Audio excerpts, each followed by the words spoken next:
भूमिरापो अनलो वायुः खं मनो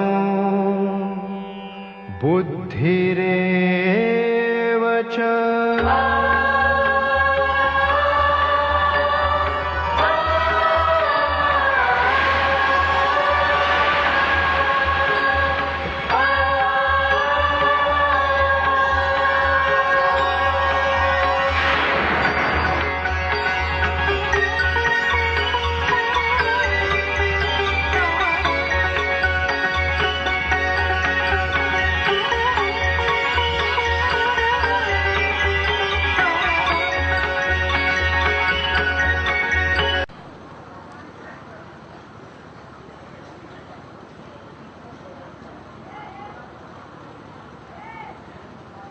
मंगल मूर्ति सद्गुरु मिलवे सर्वाधार।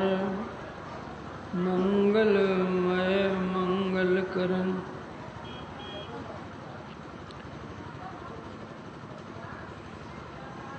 विनो बारंबार।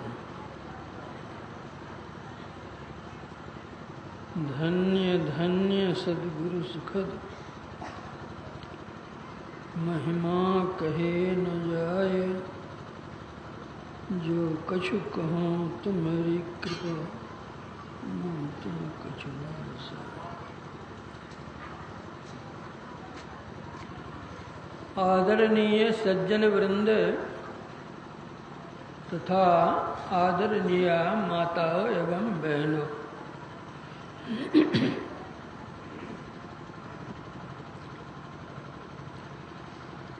अखिल भारतीय संतमत सत्संग का 92वां वार्षिक अधिवेशन वृंदावन में होने वाला था, किंतु वह वहां नहीं होकर यहाँ होने का कारण क्या हुआ? होना तो चाहिए था वृंदावन में, लेकिन हो रहा है रांची में। ऐसा क्यों? लोगों के मन में प्रश्न होगा, जिज्ञासा होगी।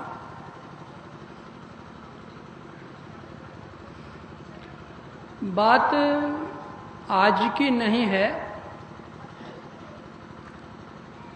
प्राचीन है। और वह भी उस समय की बात है जब भगवान श्री कृष्ण ने परम धाम पधार चुके थे। कलियुग का आगमन हो चुका था।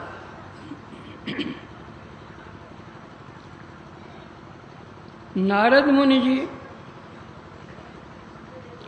कलियुगी लीलाओं को देखते हुए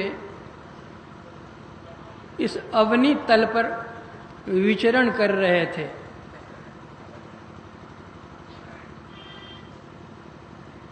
भ्रमण करते हुए वे वृंदावन पहुंचे।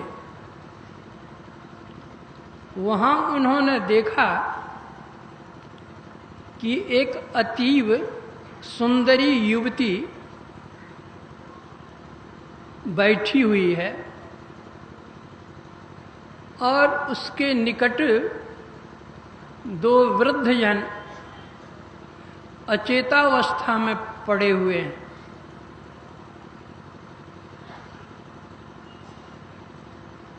उस सुंदरी के ऊपर सैकड़ों महिलाएं पंखा झल रही हैं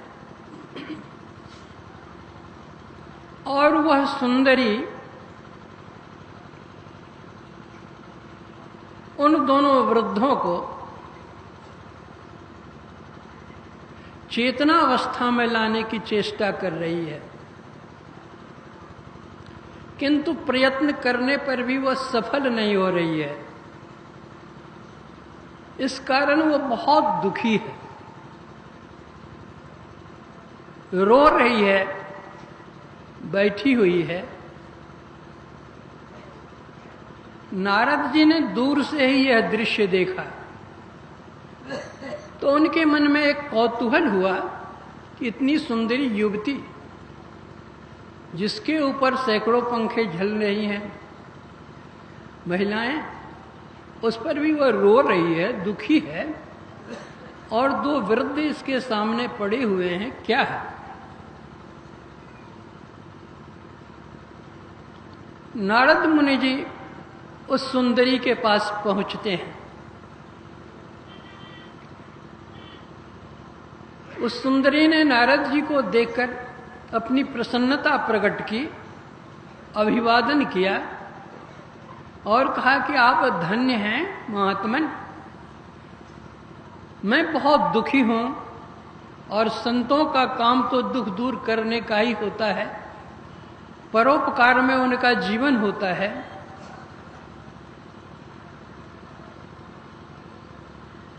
आप मेरे दुख को दूर कीजिए, मैं आपकी आभारणी बनी रहूंगी जीवन पर्यंत।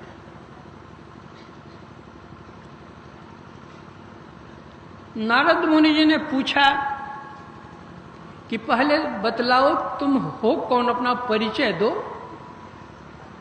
फिर तुम बतलाओ कि तुमको क्या कष्ट है। मैं अवश्य ही चेष्टा करूंगा और तुम्हारा दुख दूर करूंगा।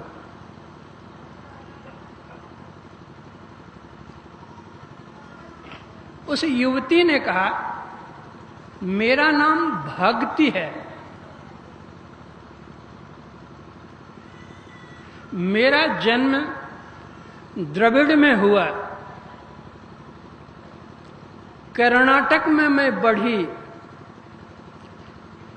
महाराष्ट्र में मेरा जहां तहां बहुत सत्कार हुआ, और जब मैं गुजरात आई तो वहां बूढ़ी हो गई।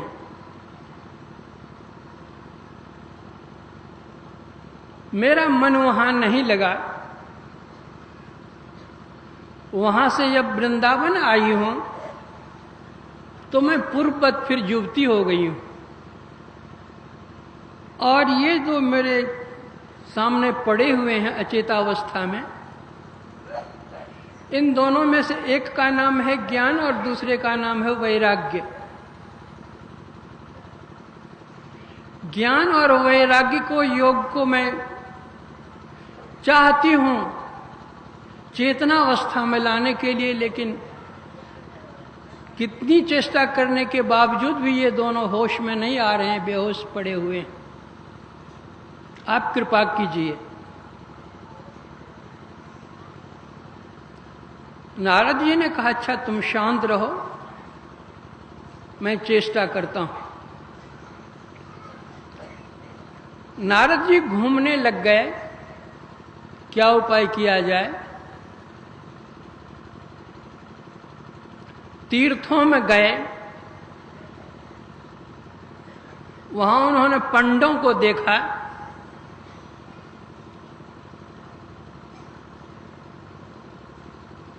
जो ब्रह्म ज्ञान है उससे तो वे दूर हैं,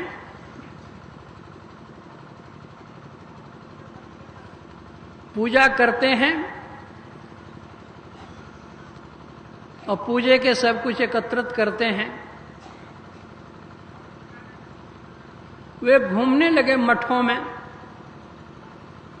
धामों में, आश्रमों में। उन्होंने देखा कि उस समय के जो साधु लोग हैं, कहलाने के लिए तो ये साधु हैं लेकिन बड़े पाखंडी हैं ये लोग। देखने में तो वेशभूषा साधु का है, लेकिन गृहस्थों से भी ये बदतर हैं। गृहस्थ तो अपने बाल बच्चों के लिए मरते हैं बेचारे, लेकिन ये सन्यासी का वेश लेकर के न मालूम किसके लिए मरते हैं। वे भी संग्रह के पीछे लगे पड़े हुए हैं। घूमने लगे, घूमते घूमते घूमते उन्होंने देखा कि 4 बच्चे आ रहे हैं, 5-5 वर्ष के हुए हैं। नारद जी वहां पहुंचे और उन बच्चों को उन्होंने प्रणाम किया। वे बच्चे कोई सामान्य बच्चे नहीं थे, वे थे सनक सनंदन सनत कुमार सनातन।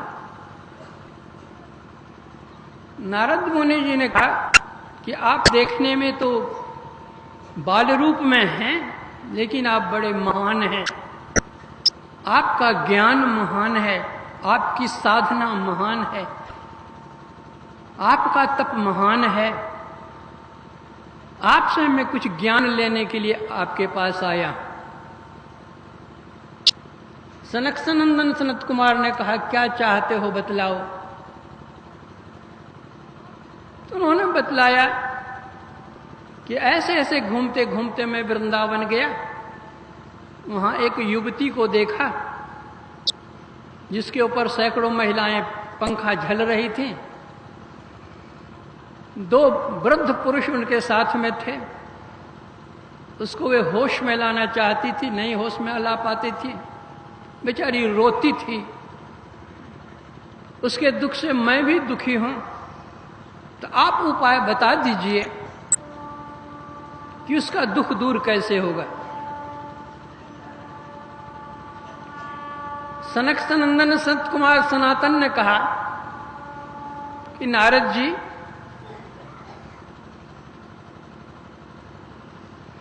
जब तक वह वृंदावन में रहेगी वह तो सुखी रहेगी, लेकिन मन से दुखी रहेगी। और ये जो दोनों उनके साथ में हैं, वे कभी होश में आने वाले वहां नहीं हैं।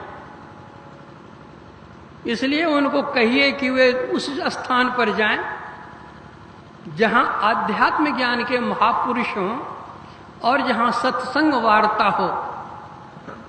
आध्यात्म ज्ञान को सुनते सुनते, सत्संग वार्ता सुनते सुनते, ये जो ज्ञान है, वैराग्य है, ये दोनों होश में आ जाएंगे। तो इसलिए वृंदावन में नहीं हुआ कि वहां तो भक्ति की चर्चा ही भक्ति है, ज्ञान वैराग्य वहां तो है नहीं। तो ज्ञान वैराग्य सम्मिलित यहां पर आध्यात्म यज्ञ है यहां पर, इसलिए वृंदावन से यहां आ गया।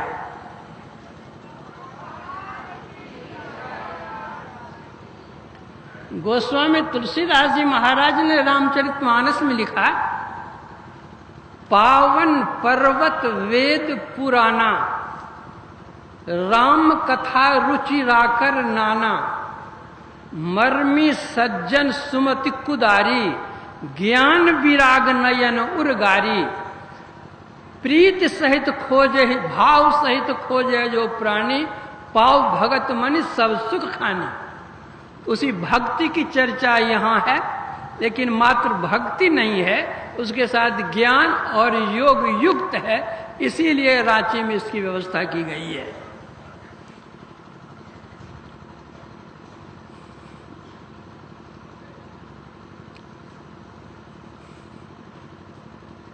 अभी आप लोगों ने पूर्व वक्ताओं से सत्संग के संबंध में कुछ सुना होगा। सत्संग क्या है, इसकी क्या महत्ता है, इसकी क्या उपादेयता है, इसकी क्या आवश्यकता है।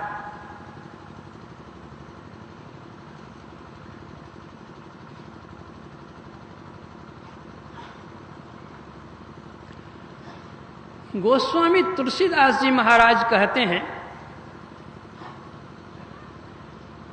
कि जगत के जितने प्राणी हैं सभी सुख चाहते हैं, सभी शांति चाहते हैं, सभी कल्याण चाहते हैं। प्राणियों में श्रेष्ठ मानव है, यह भी सुख चाहता है और शाश्वत सुख चाहता है, क्षणिक नहीं। वह शाश्वत सुख कहां मिलता है? तो वे कहते हैं तात स्वर्ग अपवर्ग सुख धैर्य तुला एक अंग तूल न ताहि सकल मिली जो सुख लो सत्संग।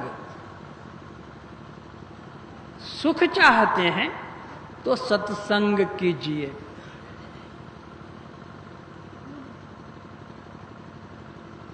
सात प्रकार के स्वर्ग हैं। गोस्वामी जी कहते हैं सातों प्रकार के स्वर्गों के सुखों को और अपवर्ग यानी मोक्ष के सुख को तराजू के एक पलड़े पर रख दीजिए और दूसरे पलड़े पर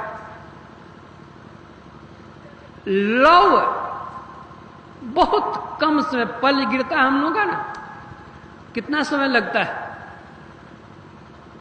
उतने समय के सत्संग की महिमा को तराजू के दूसरे पलड़े पर रख दीजिए तो इस सत्संग के बराबर वह स्वर्ग और मोक्ष का सुख बराबर नहीं हो पाता है।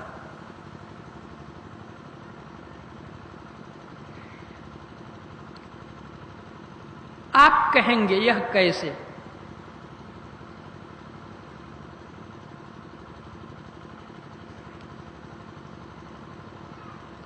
एक बार का प्रसंग है, महर्षि वशिष्ठ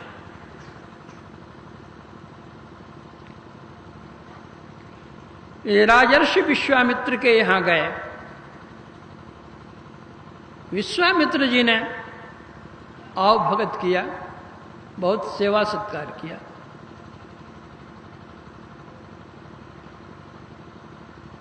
जब तक वे रहे सेवा में किसी तरह की कमी उन्होंने होने नहीं दी, बहुत आदर रखा। और जब वे वहां से प्रस्थान करने लगे तो विश्वामित्र मुनि जी ने 1000 वर्ष तपस्या का जो फल होता है विदाई में उन्होंने दक्षिणा के रूप समझिए दिया।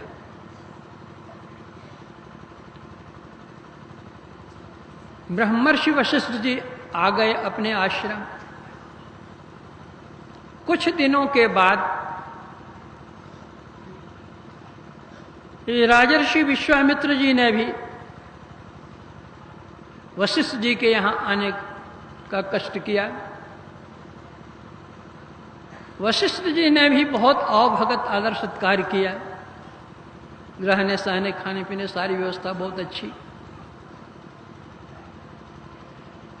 जब वहां से वे प्रस्थान करने लगे तो विदाई में उन्होंने आधा पल सत्संग की महिमा दी।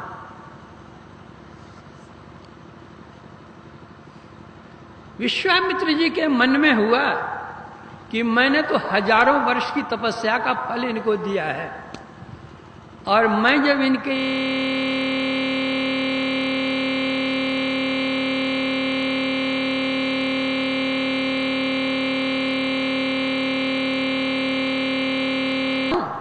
तो सत्संग आधा पल का फल इन्होंने मुझको विदाई में दी। कहिए कहां 1000 वर्ष, कहां आधा पल, क्या इन्होंने विदाई की मेरी।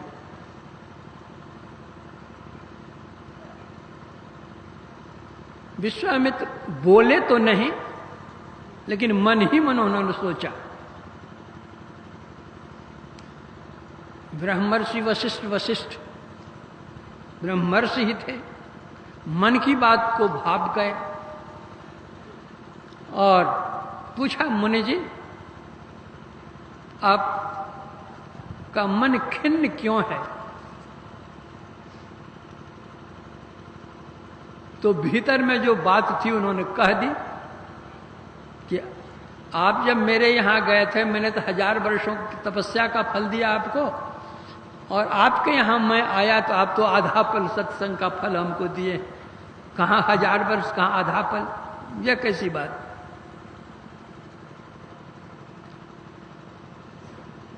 वशिष्ठ जी ने कहा कि मुनि जी, ऐसा लगता है आप सत्संग की महिमा नहीं जानते हैं। मैंने क्या दिया आपको, उसका मूल्यांकन आप नहीं कर सकते। जो किसी व्यक्ति विशेष के यहां हम लोग चलें, वे बतलाएंगे। तो दोनों मिलकर गए ब्रह्मा जी के पास और अपनी बात उन्होंने रखी। ब्रह्मा जी ने कहा कि मुझे सृष्टि करने से ही अवकाश नहीं है, मेरे पास समय कहाँ कि आप दोनों की बात मैं सुनूं और फिर न्याय करूं। आप विष्णु भगवान के पास चले जाइए। तो दोनों मिलकर गए विष्णु भगवान के पास।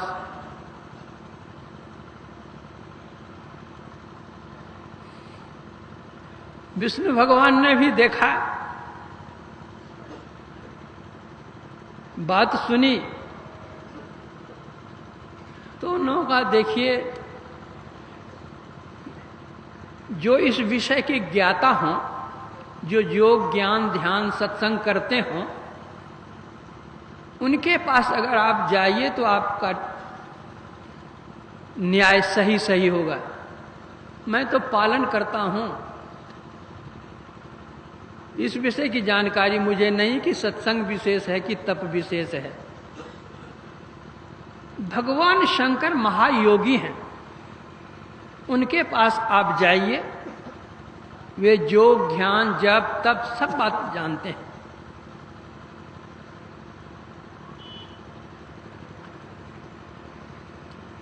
दोनों के दोनों चले आए भगवान शंकर के पास।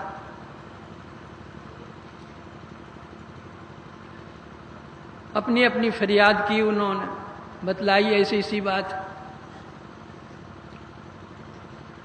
भगवान शंकर ने भी देखा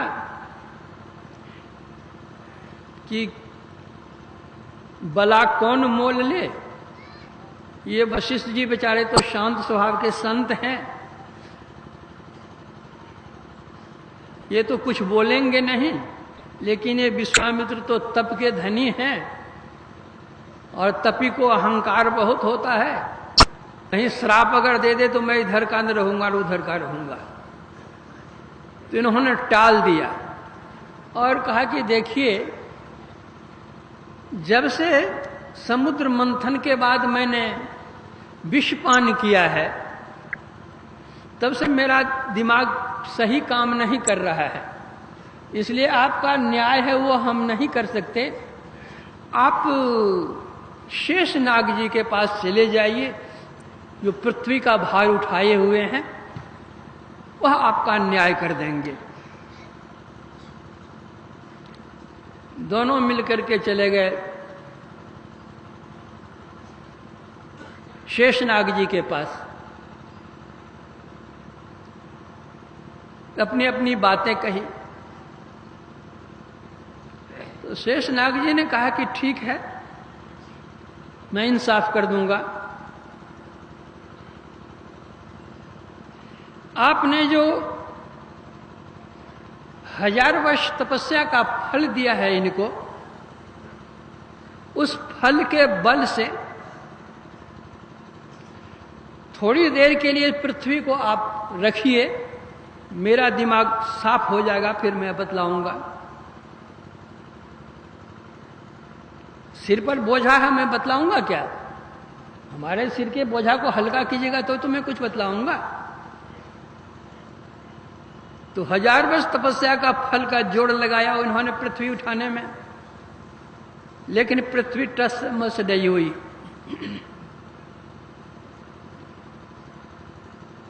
ब्रह्मर्षि वशिष्ठ जी से कहा कि आपने जो आधा पल सत्संग का फल दिया है, उस बल से उठाइए पृथ्वी को, फिर मैं इंसाफ करूंगा।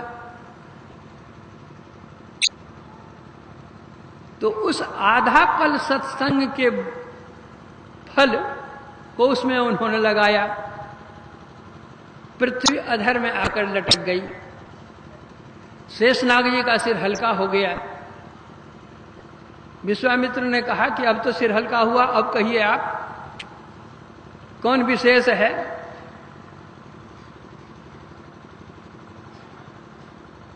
शेषनाग जी ने कहा आप तो अपनी आंखों प्रत्यक्ष देख रहे हैं कि आपका 1000 बरस का फल कुछ नहीं काम किया और आधा बल का फल क्या कहते पृथ्वी को लटकाए हुए है। तो कौन विशेष कौन कम सो समझ लीजिए। तो यह सत्संग क्या है?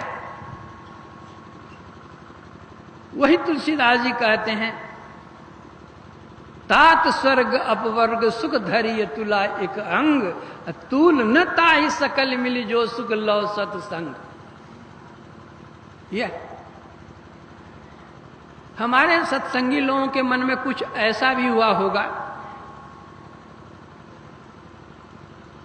जो पुराने सत्संगी हैं, कि भक्ति करने से मुक्ति मिलती है और मुक्ति का भी फल दे दिया उसी में, तब भी नहीं हुआ तो भक्ति करने से क्या होगा। यहां जो अपवर्ग सुख कहा गया है, मुक्ति 5 प्रकार की होती है। सालोक्य मुक्ति, सारूप्य मुक्ति, सामीप्य मुक्ति और सायुज्य मुक्ति, और एक है कैवल्य मुक्ति। यहां जिस मुक्ति के लिए कहा गया है, मुक्ति फल के लिए, वहां इन 4 मुक्तियों के लिए कहा गया है। और ये चारों मुक्ति जो मिलती है शरीर छूटने के बाद मिलती है, और 5वीं मुक्ति जो है वह जीवन काल में ही मिलती है। इन 4 प्रकार की मुक्तियों का इसके साथ कैवल्य मुक्ति के साथ मेल नहीं मिलाया गया है। यहां बतलाया गया है कि पिंड पातेन जा मुक्ति सा मुक्तिर न तुम मन्यते। शरीर छूटने के बाद जो मुक्ति मिलती है वास्तव में वह मुक्ति नहीं है। जैसे शरीर छूटा, जिस देव की या जिस इष्ट की हम उपासना करते हैं उस लोक में जाकर के हम रह गए, यह सालोक्य मुक्ति है। जैसे राम रावण के युद्ध में जितने राक्षस भगवान राम के हाथ से मारे गए थे, सबके सब बैकुंठ चले गए, मुक्ति मिल गई यहां से। तो बैकुंठ का कितना बड़ा स्थान है, कहीं जाकर के वे लोग रह गए।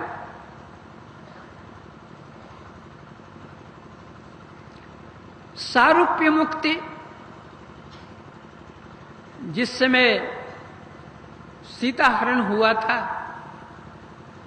रावण लेकर जा रहा था, रास्ते में जटायु से भेंट हुई,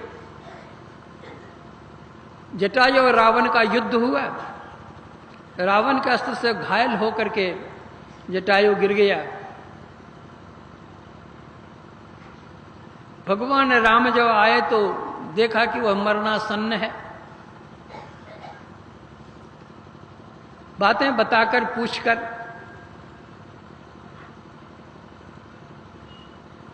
उनको भी बैकुंठ भेज दिया, मुक्ति धाम भेज दिया, और कह दिया कि सीता हरण तात जन कहु पिता सन जाय, जो मैं राम तो कुल सहित कहीं दशानन जाए।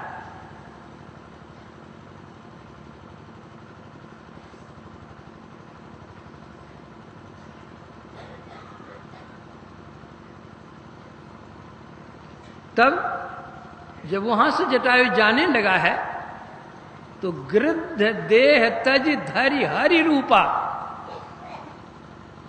विष्णु भगवान का रूप धारण करके चतुर्भुज शरीर धारण करके चले यहां से। यह है सारूप्य मुक्ति।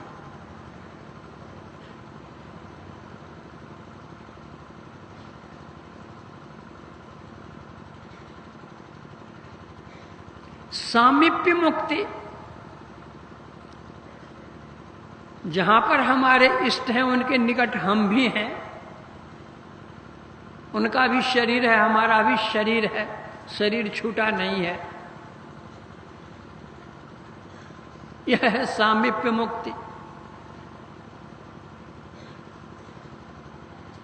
विष्णु भगवान के दरबार में ही जय और विजय रहता था।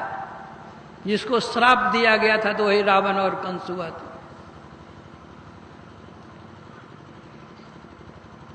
सायुज्य मुक्ति इसको कहते हैं कि अपने इष्ट के शरीर में ही समा जाना। जैसे जब शिशुपाल का शरीर छूटता है भगवान के हाथ से,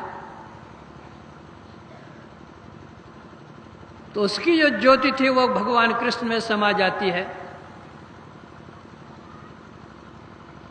कुंभकर्ण का जब शरीर छूटता है भगवान के रूप से, तो उसकी ज्योति भगवान राम में समा जाती है। यह है सायुज्य। तो इन 4 प्रकार की मुक्तियों में शरीर रहता ही है, लेकिन जो कैवल्य मुक्ति होती है वो सब शरीरों को छोड़ दिया जाता है। जब कोई भी शरीर नहीं रहता है तब कैवल्य मुक्ति होती है। उस मुक्ति के लिए यहां नहीं कहा गया, इन 4 मुक्तियों के लिए कहा गया है। और भगवान ने कहा इन 4 मुक्तियों की मान्यता नहीं है। सा मुक्तिर न तो मन्यते, उसकी मान्यता नहीं है। यं कैवल्य मुक्तिस्तु केनोपायन सिद्ध्यति। जो अंतः साधना करते हैं, अंतः साधना करके अंतर ज्योति लाभ करते हैं, अंतर नाद लाभ करते हैं, और नाद से भी वे परे चले जाते हैं, निःशब्दम परमम पदम। वह जो मुक्ति मिलती है असल में वही मुक्ति है, वहां कोई शरीर नहीं रह जाता। असल मुक्ति यह मुक्ति है। तो सत्संग से जो तुलना की गई है स्वर्ग और मुक्ति की, उन 4 मुक्तियों के लिए, उन 7 स्वर्गों के लिए। सत्संग, सत और संग ये 2 शब्द। वह सत क्या है?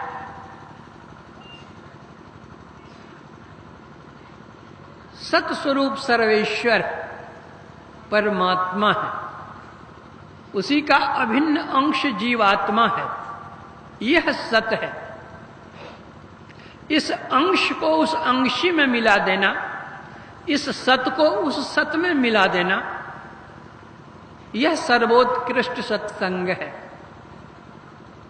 प्रथम श्रेणी का सत्संग है। लेकिन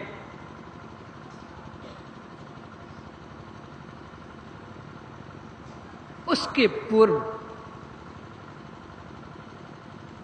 जिन्होंने सर्वेश्वर का साक्षात्कार कर लिया है, जो शांति स्वरूप संत हैं, उनके संग को भी सत्संग कहते हैं, और यह द्वितीय श्रेणी का है। संतों का संग भी महान फलप्रद होता है, बल्कि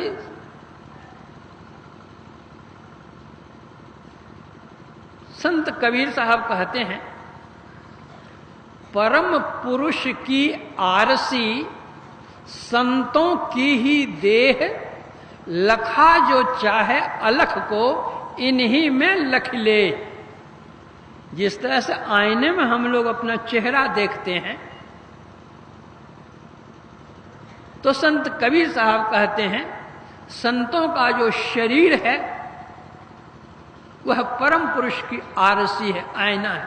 परम पुरुष को देखने का, अपने चेहरा को देखने का है आईना हमारे सामने में, उसी तरह परम पुरुष परमात्मा को देखने का जो आईना है वह संतों का शरीर है। संतों में देखो, संत कैसे होते हैं? केवल बाल बढ़ा लेने से या बाल मुड़ा लेने से या गैरिक वस्त्र धारण करने से या घर बार छोड़ देने से संत की यह परिभाषा नहीं है। संत किनको कहते हैं?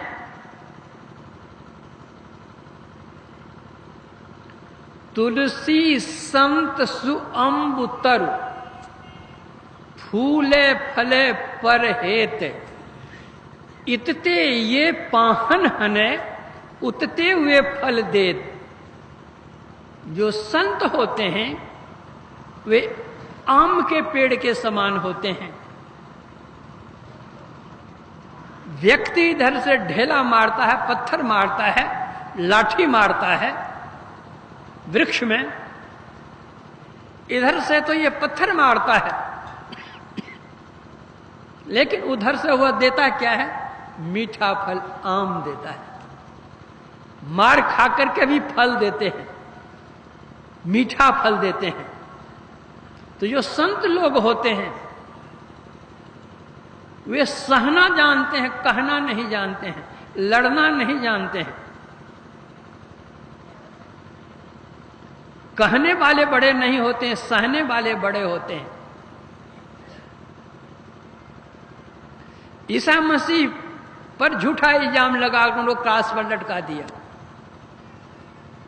लटक गए, कोई बात नहीं। भगवान बुद्ध थे,